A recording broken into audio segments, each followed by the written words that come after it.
Fala pessoal, sejam todos bem-vindos e bem-vindas a mais uma aula aqui no nosso canal, aula para o projeto Ligadíssimos do Enem. E hoje o que nós vamos fazer? Hoje é só um fechamento da parte de ondulatória.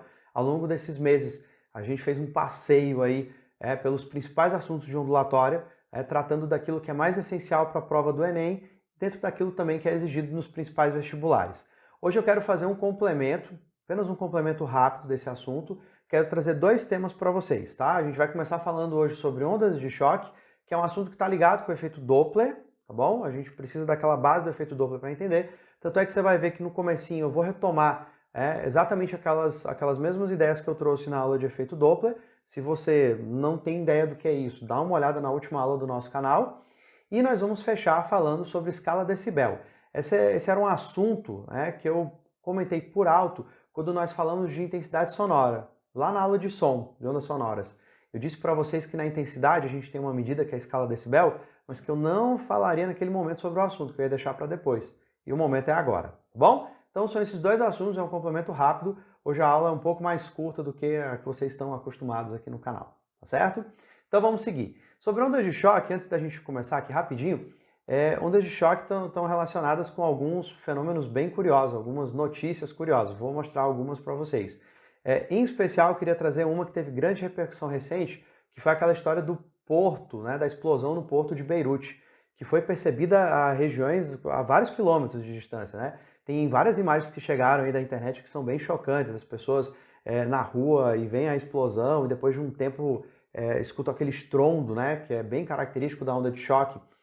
Também tem uma imagem que repercutiu muito de uma babá que está em casa com 3 crianças. E aí quando a onda de choque chega lá, a vidraça cai, a casa fica toda bagunçada, ela fica lá abraçada com os meninos, naquela situação de desespero. Então, a gente vai entender um pouquinho a base do que é essa onda de choque, fisicamente falando, como é que ela funciona. Só que aí para a gente entender, eu preciso trazer de novo aquele negócio do efeito Doppler, tá? Os dois primeiros slides são os mesmos da aula passada, é só para eu retomar a ideia.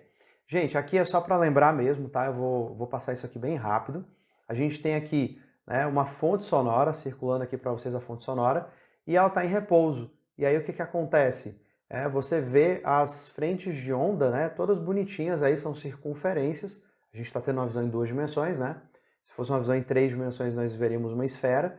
Vamos pegar a circunferência aqui, que é mais prático para você entender. A gente tem circunferências concêntricas, Elas têm aqui esse mesmo centro, que é a fonte sonora.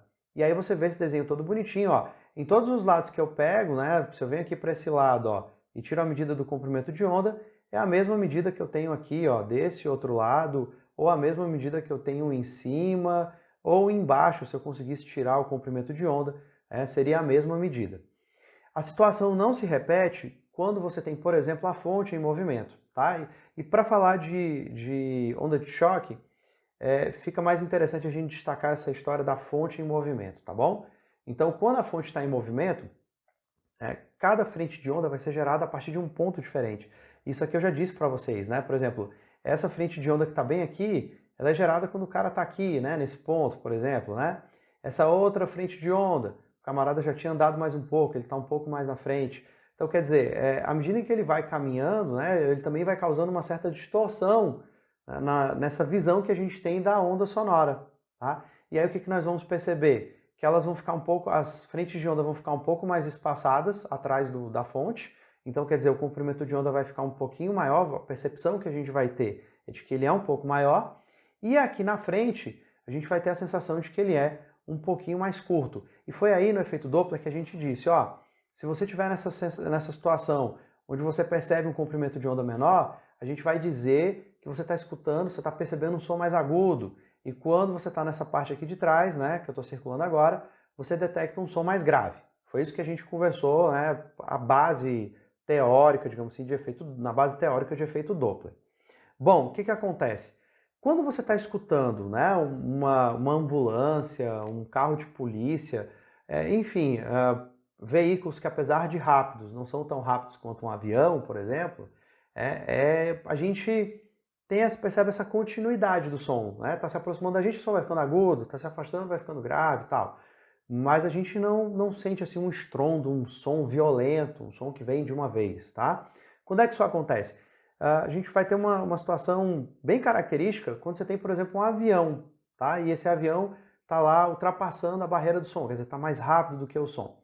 E aí eu queria mostrar uma imagem, né? A próxima imagem aqui para vocês. Aqui a gente tem uma situação parecida com a anterior, só que agora não é um cara no skate com uma caixa de som, a gente tem um avião e esse avião está muito rápido, né? E aí o que acontece, galera? O que acontece é o seguinte, deixa eu pegar aqui um pincelzinho vermelho para a gente destacar. Ó. A gente tem aqui um avião, né, que está muito rápido. Então, da mesma maneira como a gente falou no efeito Doppler, né, na frente dele, você vai ver que as frentes de onda vão estar muito próximas umas das outras, né? Então, o que acontece? Elas vão estar ficando mais concentradas. À medida em que esse avião vai se aproximando da velocidade do som, essas frentes de onda, que a gente pode entender como cristas, por exemplo, essas cristas vão ficar mais e mais e mais concentradas. Nessa situação, por exemplo, onde ele atinge a velocidade do som, tá? Elas ficam uma em cima da outra, elas ficam amontoadas. E a gente sabe que as ondas, quando ficam amontoadas, né, tem um nomezinho para isso. A gente chama de interferência construtiva. Tá? Então, nós vamos ter várias cristas de onda no mesmo lugar, e sim, ondas podem ocupar o mesmo lugar do espaço ao mesmo tempo, né? A gente já falou sobre isso quando falamos de interferência. E aí, nesse caso, você vai ter uma interferência construtiva. Lembra que quando a gente fala de onda sonora, né, a gente fala de ondas de pressão. A gente faz uma sanfona com o ar. Na hora que eu falo, algumas regiões do ar vão ficar comprimidas, outras vão ficar rarefeitas. Então aí você tem uma concentração muito grande de cristas. Tá? Qual é o significado disso, pessoal? Você vai ter uma interferência construtiva que vai gerar uma pressão muito alta ali naquela região, naquele ponto. Esse ponto aqui, ó, esse ponto que eu estou destacando para vocês, ó, que eu vou botar uma setinha aqui, tá? Então você vai ter uma pressão muito alta nesse ponto.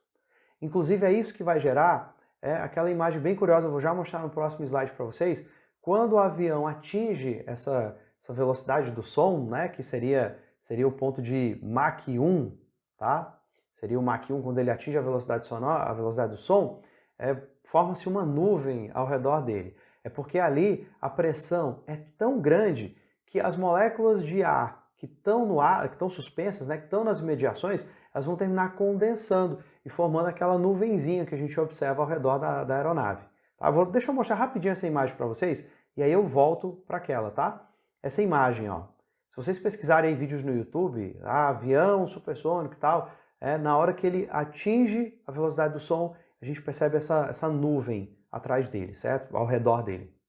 Essa nuvem é resultado dessa interferência construtiva, você tem uma pressão muito alta aí que vai terminar fazendo com que a água condense, tá? E lembra um pouquinho das coisas lá de termodinâmica, né? De física térmica, quando a gente fala, por exemplo, que a pressão a pressão interfere no estado físico de um material, tá bom? Então, por isso nós vamos observar esse fenômeno.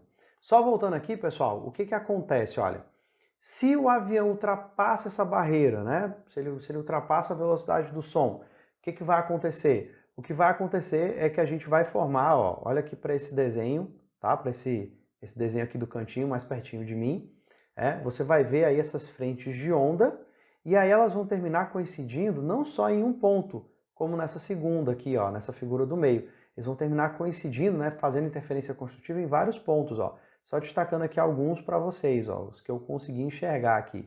Tá? Então você vai ter vários pontos de interferência construtiva, certo? E esses pontos de interferência construtiva vão formar ao redor do avião, da aeronave, um cone, tá? Que a gente vai chamar, eu não tenho escrito aqui, mas eu vou anotar aqui para vocês, é o que a gente chama de cone de Mach, tá? O mesmo nome que está ali embaixo, é o cone de Mach, tá certo? E aí o que acontece? Por exemplo, ó, olha só que interessante, se tiver uma pessoa bem aqui embaixo, ó, e nós tivermos esse terceiro avião, tá? A situação do avião aqui em cima, essa pessoa, por enquanto, não vai escutar o som. Ela não vai ouvir o som. Por quê? Porque a onda sonora ainda não chegou nela, ó, ainda tem esse espaço todo aqui para percorrer.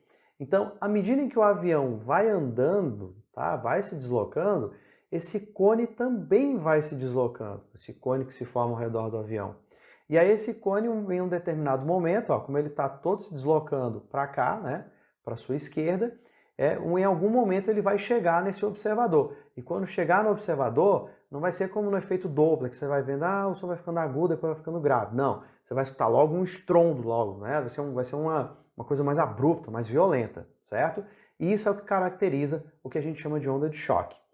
O que aconteceu em Beirute, tá? E aí eu vou deixar essa imagem aqui para você observar a formação dessa nuvem, né? Dessa onda de choque. O que foi que aconteceu em Beirute? Em Beirute aconteceu uma coisa muito parecida. Deixa eu pegar um videozinho aqui. A gente vai para um videozinho agora que mostra um pouco de como foi essa situação lá, né? Aqui a gente teve uma situação um pouquinho diferente, né? Não era um avião se deslocando, mas foi uma explosão muito grande. Ao que tudo indica, tinha ali um depósito com mais de 2.700 toneladas de nitrato de amônio em más condições, né, de armazenamento. E aí terminou que houve uma grande explosão ali. E essa grande explosão fez o quê? Criou uma região de pressão muito grande. É um aquecimento muito grande, uma expansão abrupta do ar. Então, isso também terminou produzindo uma onda de choque, né? Só que aí não é no caso como eu falei agora, não é aquele acúmulo de frentes de onda, aquele acúmulo de cristas. Na verdade, o que a gente vai perceber aí é uma explosão muito repentina, uma variação de pressão muito repentina que causa essa onda de choque, tá bom? Então, só mostrando aqui para vocês, vou só regular um pouquinho aqui meu volume, senão vai virar quase uma onda de choque no ouvido de vocês agora, tá bom? Esse vídeo aqui eu peguei do UOL, depois eu vou colocar para vocês os links, tá? Dos vídeos, de material que eu esteja usando, que esteja disponível também no YouTube. Até para você assistir depois com mais calma, né? Aqui eu quero só destacar algumas coisas, ó. Você tá vendo? Olha aí, ó. Pessoal, essa imagem eu queria chamar a atenção de vocês, olha. Na hora que ocorre a explosão, você vai ver que ali no entorno, deixa eu puxar um pouquinho mais para cá, ó. Você vai ver que vai se formar, ó, uma nuvem ao redor, né? Uma nuvem ao redor ali do ponto da explosão. Então, isso daí é uma onda de choque, tá? É uma situação muito semelhante àquela do avião, que a gente viu aquela nuvem ao redor do avião. Então você tem uma variação de pressão muito brusca, você tem condensação da água, né, que está presente aí no ar atmosférico, beleza? E aí você tem a propagação da onda de choque, né? E olha só como a gente vai perceber em vários lugares, né, aí como ficou, né, a região depois da explosão, o epicentro, né, da explosão. Pessoal, deixa eu mostrar aqui para vocês, olha, uma notícia de Brasília, tá? Essa notícia é um pouquinho antiga, uma notícia de 2012, se eu não me engano. É um caça da FAB, deixa eu ver se é de 2012. Um caça da FAB fez um voo rasante ali e aí terminou gerando uma onda de choque que destruiu a fachada do STF, tá? Quebrou os vidros e tal. Tem até um vídeo aqui, eu vou disponibilizar esses links para vocês acessarem com mais calma depois, tá? E aí, olha só, a vidraça ficou toda destruída aqui, né? Ficou tudo quebrado, tudo fora do lugar, porque a onda de choque chegou, né? E aí uma coisa curiosa, você vai dizer assim, mas a gente comentou no início que uma onda não transporta matéria, só transporta energia. Então como é que pode destruir as coisas? Ela não vai destruir as coisas arrastando, como se fosse um furacão, tá? Mas aí o que ela vai fazer? Ela vai criar uma região de pressão muito grande e essa pressão muito grande pode terminar quebrando os objetos, pode terminar rompendo vidro, né? Ou coisa do tipo. Então, na verdade, aí ele não quebra porque sai arrastando as coisas. Ele quebra porque gera uma região de altíssima pressão e nem todos os materiais aguentam essa pressão tão alta, né? Tanto é que, se você assistir alguns vídeos desses de explosão, você vai ver que na hora que a onda de choque chega, até nesse que a gente mostrou agora há pouco, dá um tremor grande, mas as pessoas não são arremessadas de um lugar para outro, não saem voando por conta da onda de choque, né? Porque a gente já falou sobre isso, a onda não transporta matéria, tá? E aí esse foi um caso curioso, ó, as vidraças quebradas lá. Depois eu vou deixar disponível esse link, porque aí vocês podem assistir o vídeo com mais calma, tá? Por uma questão de otimização do nosso tempo, eu não vou passar esse vídeo aqui para vocês. Aqui tem uma outra matéria também falando sobre o caso da onda de choque em Beirute. Deixa eu ver se vai abrir, abriu aqui, pronto. Ele diz onda de choque e calor é nítida, né? Tanto é que a gente viu mesmo a onda de choque se formando, a gente vê logo por aquela nuvem branca que se forma ao redor, do mesmo jeito como em aviões, tá bom? Então, meu povo, a nossa conversa sobre Onda de choque é essa, tá? Esse é o basicão que você tem que saber aí de onda de choque para resolver seus probleminhas aí de Enem e tudo mais. Vamos para o último tópico de hoje, né? Vamos aqui para os slides de novo. Eu vou falar um pouquinho aqui para vocês agora sobre escala decibel. E para a gente resumir um pouco a história da escala decibel, eu vou dizer para você o seguinte: a unidade do Sistema Internacional para a gente medir a intensidade sonora não é muito boa para situações práticas do nosso dia a dia. Então a gente faz uma adaptação, a gente opera o valor da intensidade sonora para gerar um número um pouco mais fácil de trabalhar, certo? Para que o público em geral, quem entende ou quem não entende do assunto, né, de intensidade sonora, consiga compreender a medida e usá-la para aquilo que for necessário no seu dia a dia, tá? Mas para a gente falar sobre escala decibel, eu vou primeiro falar sobre intensidade sonora. E aí eu vou explicar para vocês por que a gente precisa mexer um pouquinho nisso. Ó. Gente, no sistema internacional, né, vamos pegar as unidades do SI, primeiro definindo o que é intensidade. A intensidade de um som, né, a medida da força de um som, está relacionada com o quê? Duas coisinhas. A primeira delas é a potência do som, certo? Em watts. A potência é uma relação de energia por tempo, então ela te dá uma ideia, né, de quanta energia está chegando ali a cada segundo, por exemplo, se for no sistema internacional. E a gente vai dividir isso por uma área, tá? Intensidade aqui, intensidade sonora é potência sobre área. E que área é essa? Essa área é um pouquinho complicada, que é a área da superfície que é perpendicular à direção de propagação da onda. Tentando resumir a história. Vocês lembram lá que na primeira figura eu mostrei umas circunferências para representar as frentes de onda, né? Então, eu disse para vocês que na vida real, né, aquelas circunferências seriam tridimensionais, então elas seriam esferas, né? E aí o que acontece? Essas esferas, elas seriam perpendiculares à direção de propagação, porque elas estão aqui, né? Vou ficar aqui do lado para você ver, ó, a esfera está aqui, a superfície dela, e a onda está se propagando para cá, elas são perpendiculares entre si. Então a área que a gente tira é a área dessa esfera, dessa superfície. Então com isso a gente tem uma noção de quanta energia está se propagando, está se distribuindo ali por aquela região, certo? Qual é o problema disso aqui, meu povo? O problema é que as unidades do SI que nós temos são as seguintes, ó, deixa eu mudar um pouquinho a nossa cor. Ó, para a potência, nós vamos ter a medida em watts e para a área nós vamos ter um metro quadrado. De modo que, juntando os dois, né, a gente vai dizer que a intensidade é medida em, botei em metro aqui, mas não é metro não, é watt, em watts por metro quadrado. Até aqui tudo bem, né? Tá uma unidade esquisita, mas resolvendo questão a gente vai entendendo. Só que o problema não é só resolver questão, o problema é usar no nosso dia a dia. E essa unidade é um pouco ruim. Só para vocês terem uma ideia, o limiar da nossa audição, quer dizer, o som mais fraco que a gente consegue ouvir, ele fica na casa de 10 elevado a menos 12 watt por metro quadrado. Quer dizer, é um número muito pequeno. E, por exemplo, um avião supersônico, né, esses que a gente estava discutindo agora, esses que vão para Mach 1, Mach 2, Mach 3 e tal, eles podem gerar uma onda aí, vamos botar aqui mais ou menos na ordem de 10 ao quadrado watts por metro quadrado, tá? Então, você tem uma variação aí de pelo menos 10 a 14 unidades, certo? Isso dá um número absurdo, é uma faixa muito grande.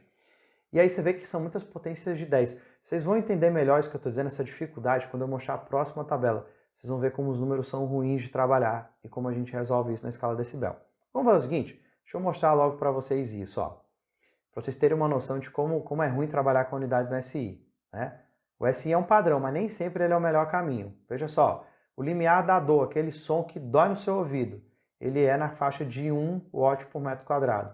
Agora, por exemplo, ó, um tráfego pesado, um engarrafamento pesado, né? Tá voltando agora, que o pessoal tá voltando às atividades, né? Ele fica na ordem de 10 a menos 5 watts por metro quadrado. Já dá um número pequeno, ruim de trabalhar, né? Uma conversa comum, as pessoas conversando ali, dá em torno de 3,2 vezes 10 a menos 6 watts por metro quadrado. Ó, são números ruins de trabalhar, né? Ah, eu quero ver se o som está muito alto, né? Tem aquele problema, o cara vai fazer uma festa em casa, incomoda os vizinhos, vem o pessoal da Secretaria de Meio Ambiente, aí vem com aquele aparelhinho, vê se está tudo ok, se o som é adequado. Já pensou se a gente trabalhasse com esses números que eu destaquei aqui? Como ia ser difícil trabalhar, né? Vocês vão ver que é muito melhor, se vocês já estiverem notando, é muito melhor trabalhar com essa coluna aqui, ó, onde tem tudo em decibel, tá? Vocês vão ver que é bem mais simples, olha. Por exemplo, ó, um sussurro, né? Pessoa sussurrando, né? Sussurro. 10 a menos 10, ó. Números muito pequenos, ó. Essa tabela toda aqui, ó, esse lado todo da tabela, são números horrorosos para se trabalhar, tá? Não é prático, nosso dia a dia é ruim. Então o que a gente vai ter que fazer? A gente vai ter que pegar esses números e jogar numa maquininha para transformar. Que maquininha é essa? Aí vem o logaritmo, né?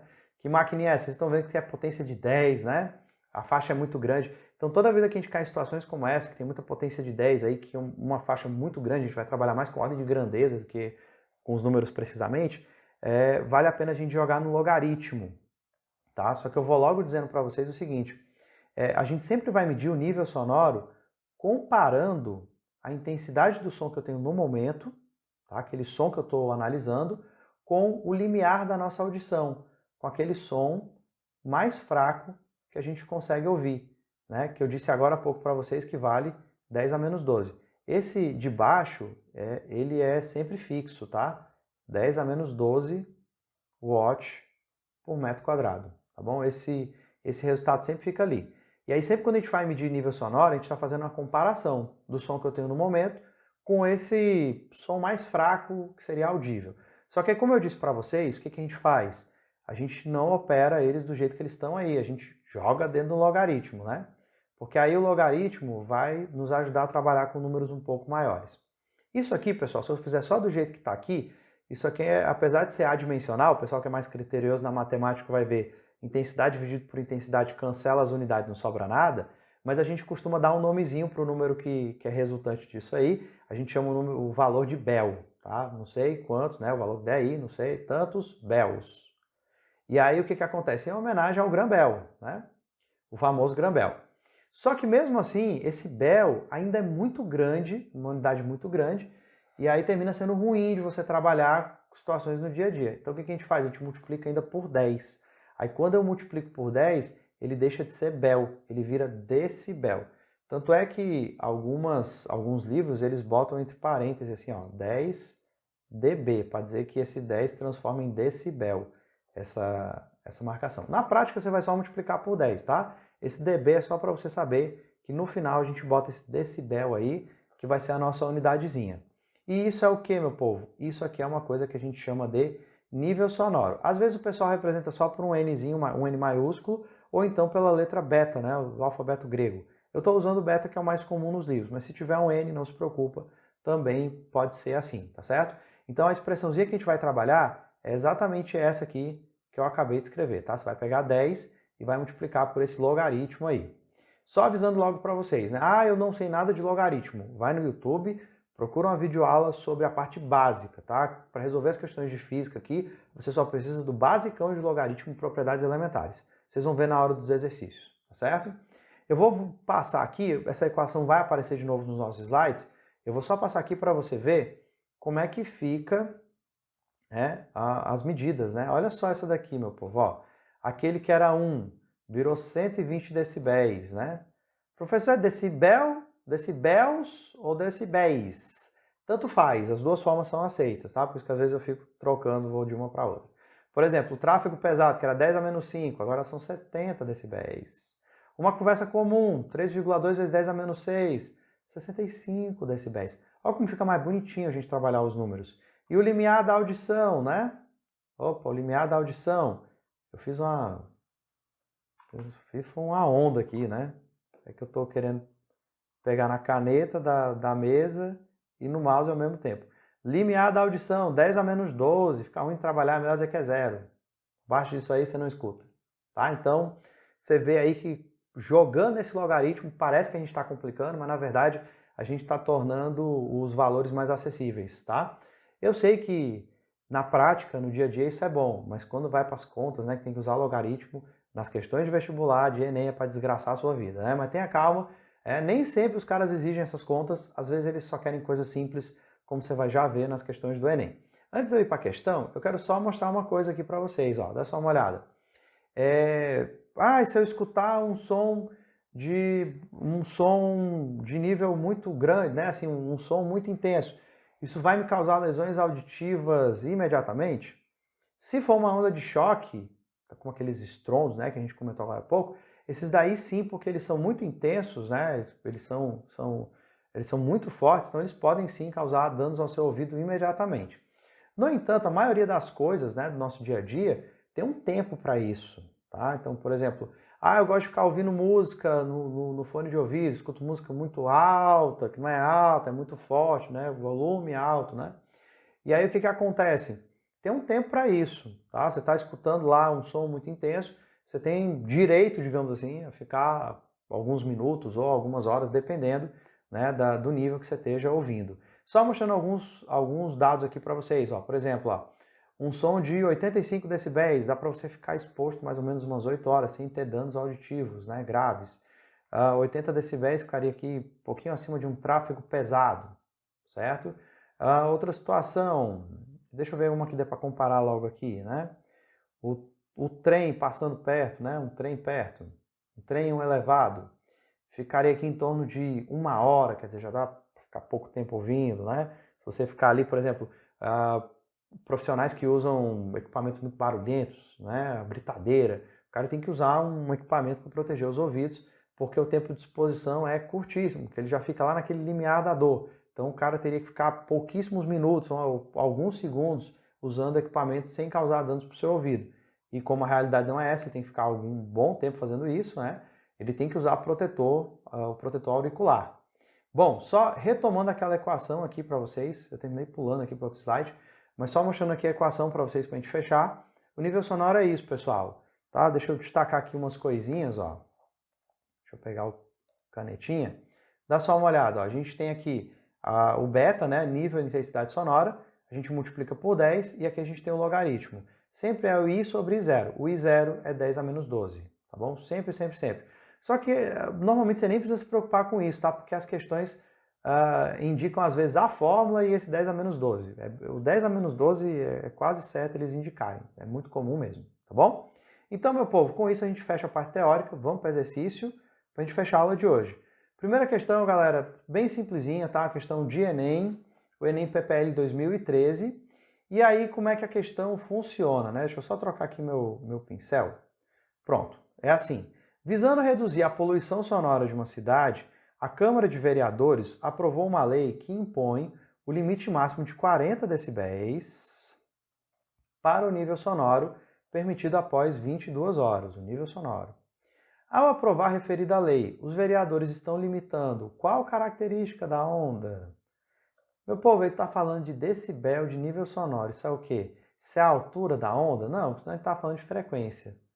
Ai, não, a partir das 10 horas só a gente tem voz aguda pode gritar, ou só a gente tem voz grave. Não faz sentido. Item B, a amplitude da onda sonora. Opa, amplitude da onda sonora, sim, porque a amplitude está relacionada com a energia da onda, né? Está relacionada com o nível sonoro. A frequência da onda sonora é a mesma coisa da altura, tá? Não tem sentido. Só os agudos podem gritar, só os graves podem gritar. Não tem sentido.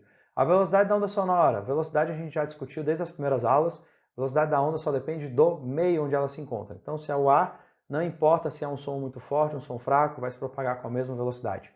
O timbre da onda sonora. Não, só pode fazer zoada se for com guitarra ou com violão, né? O timbre é a característica de cada som, então não faz sentido falar sobre isso. Como eu estou falando de nível sonoro, de força do som, né, 40 decibéis, a gente está falando de amplitude, né? Porque a amplitude mexe na energia da onda, que é justamente o que o nível sonoro avalia, né? Tá diretamente ligado ao nível sonoro. Vamos para a próxima questão. Segunda questão diz assim, ó, isso aqui é ruim porque tem aquele negócio de logaritmo. Ó. Um show de rock foi interrompido porque o nível sonoro estava muito elevado. A polícia permitia a continuação do espetáculo somente se o nível sonoro fosse reduzido em 30 decibéis. Quer dizer, ele tinha que cair 30 decibéis. Por qual fator os organizadores do show deverão diminuir a energia da fonte sonora? Aqui, para quem não tem costume de trabalhar com isso, né, com nível sonoro, dá uma confusão, você fica meio perdido e não sabe o que fazer. Né? Aí como é que a gente faz? Meu povo, ele quer saber o quanto tem que diminuir a energia. Quem está diretamente ligado à energia? A intensidade sonora. Então o que eu vou fazer? Eu vou começar trabalhando com a intensidade sonora e vou comparar lá com o nível em decibéis. Como assim? Bom, vamos lá. O que a questão está me dizendo? Meu povo, a questão está me dizendo o seguinte. A questão está dizendo que se eu tiver o nível sonoro do final e subtrair, aliás, é o contrário.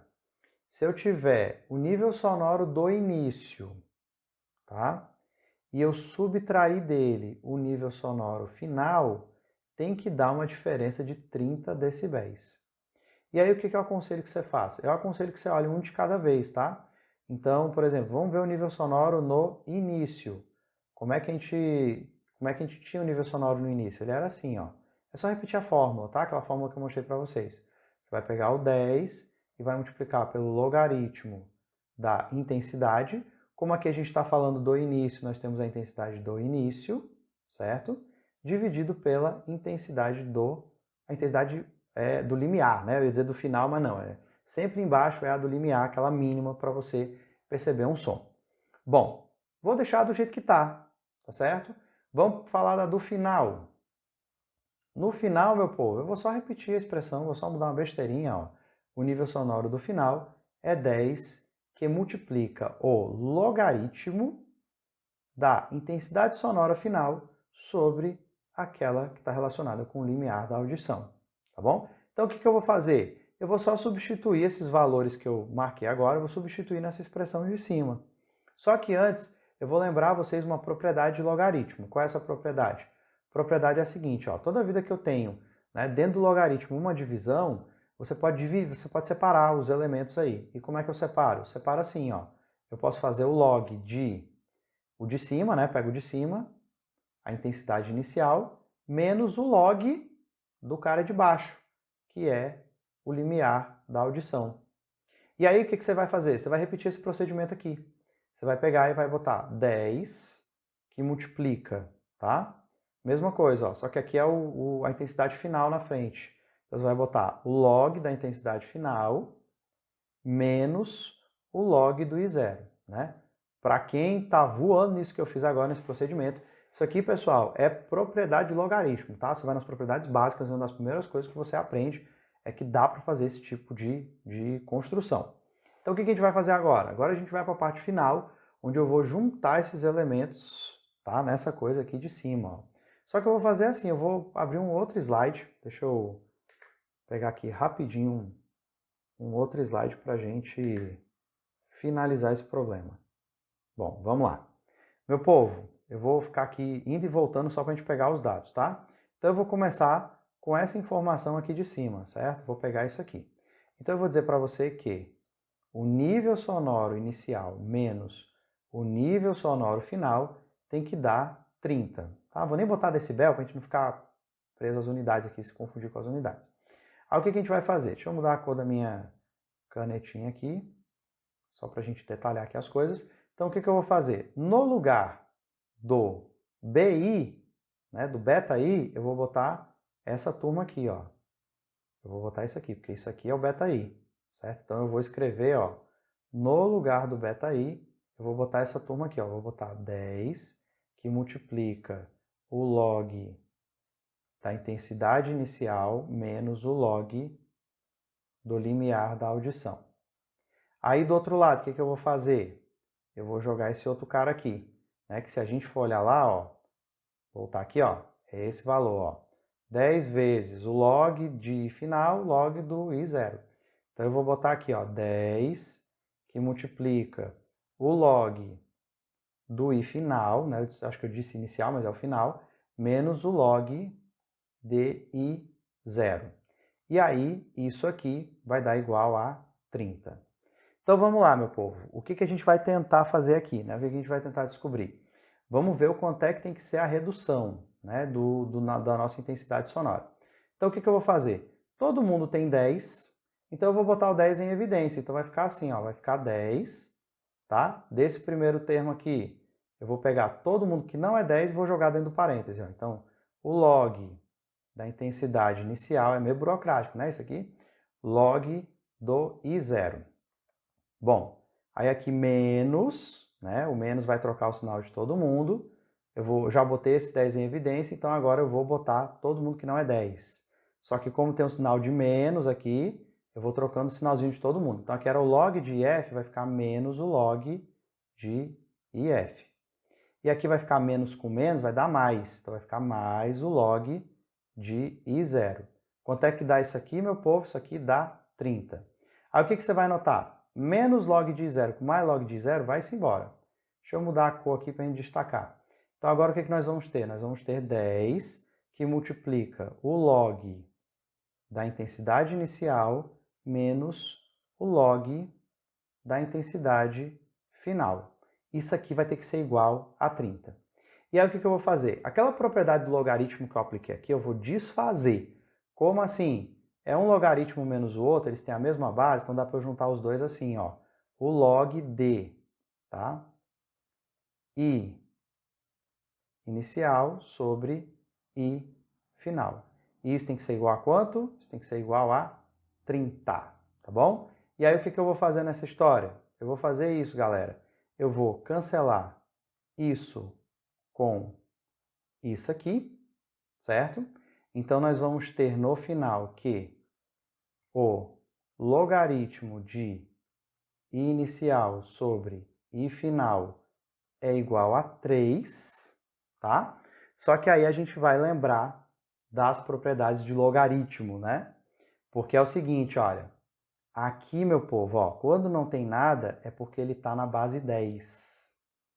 E aí como é que eu resolvo esse logaritmo? Esse logaritmo eu resolvo assim, ó, deixa eu pegar um slide em branco aqui de novo, vou precisar de outro slide em branco. Deixa eu puxar um aqui rapidinho pra gente finalizar. Ó, para eu resolver isso aqui, eu vou fazer esse negócio, vou retomar esse último ponto do nosso cálculo.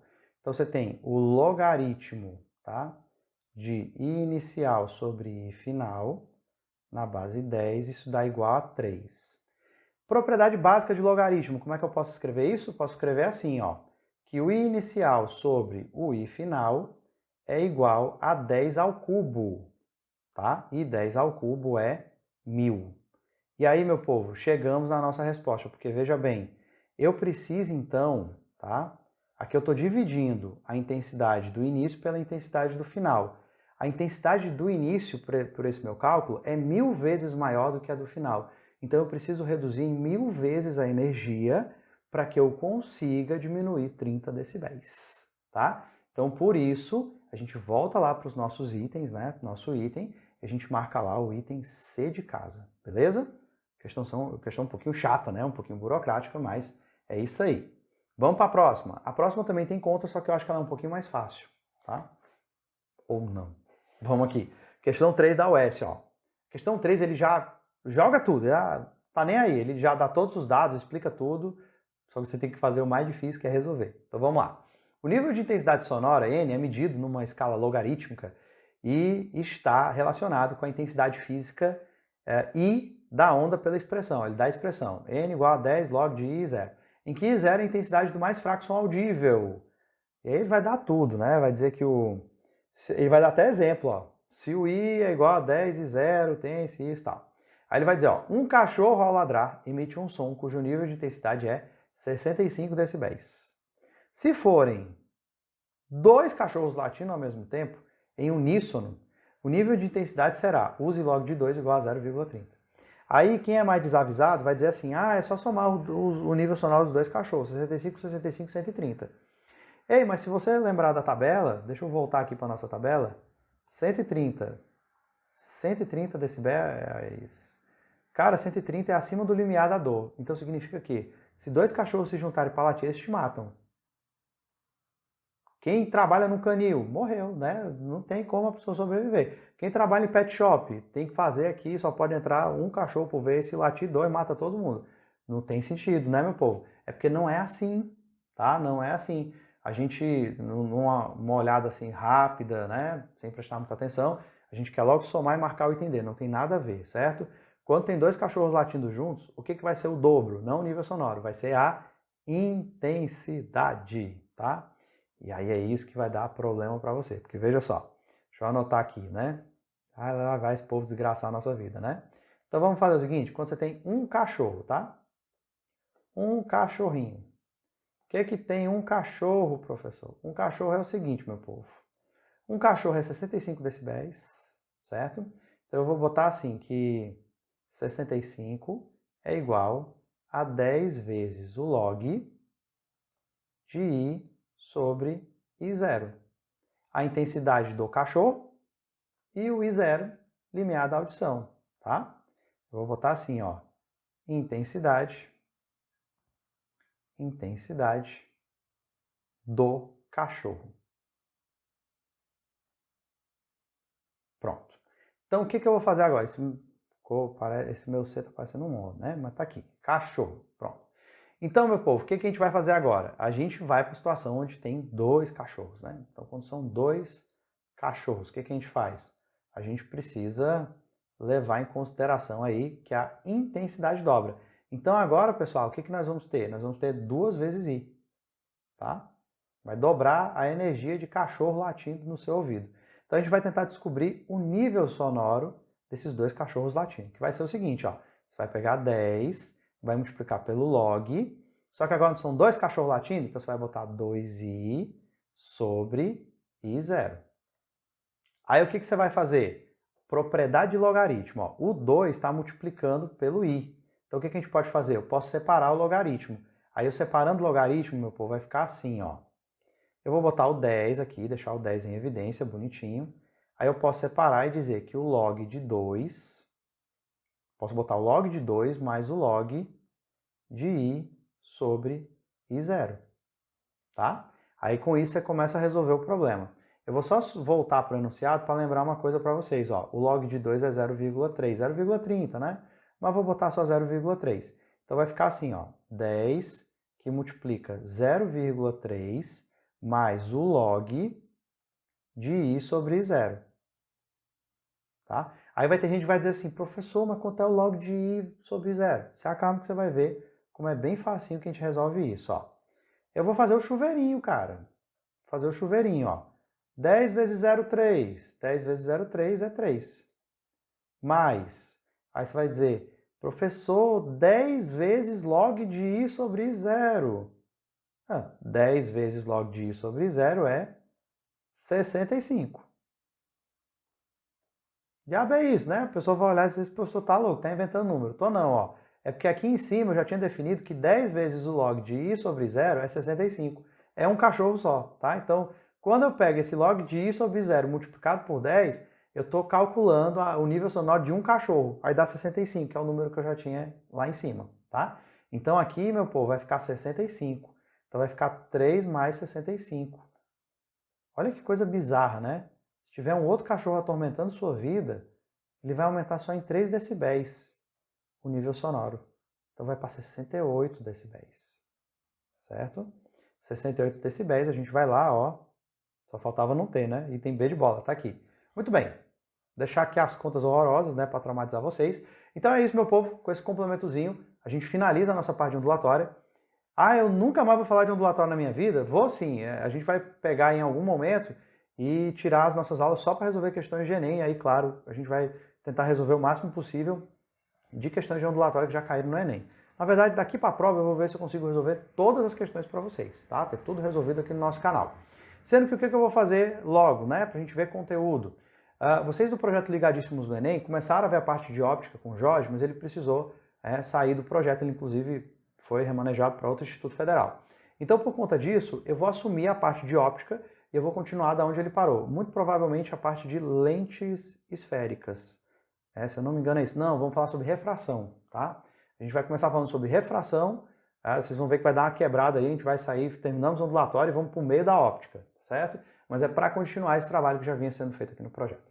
Muito bem, meu povo, eu espero que vocês tenham gostado, tá? Se vocês curtiram aí a aula, bote seu like aí para ajudar a divulgar o trabalho, compartilha, lembra para os seus amigos aí que estão interessados nesse conteúdo e a gente se vê no próximo vídeo. Tchau para vocês e até lá!